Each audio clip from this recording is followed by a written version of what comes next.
આ શાક કેવું બનાવ્યું છે? હાવ કોરું કોરું ને કઈ મસાલા નહીં, મરચું નહીં, મીઠું નહીં. થોડુંક આમ કઈ ખરખું બનાવતી હોય તો શાક હાવ ફીકું ફીકું બનાવશે.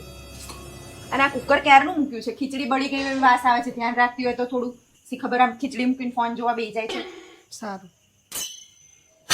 અને અહીંયા તો જો આ બધું કેવું પડ્યું છે કે શું કરસ તું? આ બધું સાફ સફાઈ કરતી હોય તો ખૂણામાં કેટલું ગંદુ પડ્યું છે. પણ મમ્મી રસોઈ બનાવું છું તો જોડે જોડે થાય ને.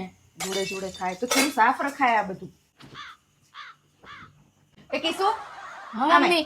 આમે આ બધું શું ભર્યું છે? આમ જો વસ્તુ છે બધી શું જોતા. વસ્તુ છે? આ ફ્રીજમાં ગોઠવીને મુકાય. આ બધું આ કચરાના ડબ્બામાં પડ્યું એમ બધું પડ્યું છે. અહીંયા બાટલા કોઈ દિવસ ધોતી નહીં. શાક બધું જો આમ પડી જશે શાક. સી ખબર દિવાળીથી દિવાળીએ બધું સાફ કરશે. અઠવાડિયે બધું ચેક કરાય.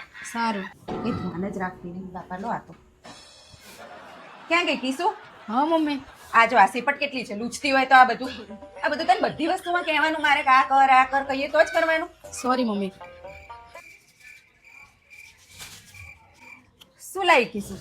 અરે મમ્મી આજે મને બહારનું ખાવાનું મન થયું એટલે બહારથી જમવાનું મંગાવ્યું હતું. આ રોજ બહારથી ખાવાનું ના મંગાવાય. કેમ મમ્મી યાર મેં ક્યાં બહારનું મંગાવ્યું? 15 દિવસમાં એકવાર મંગાવ્યું ખાલી. એ ભગવાન, આમ તો જો કેવા સામે જવાબો દે છે. જવાબો આમ ના દેવાય.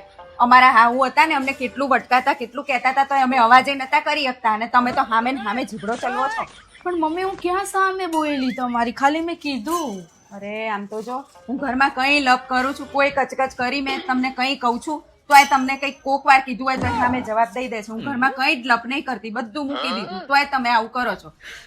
કંટાળી ગઈ છું લો હવે તો. કદર જ નહીં જરાય. હા દુનિયા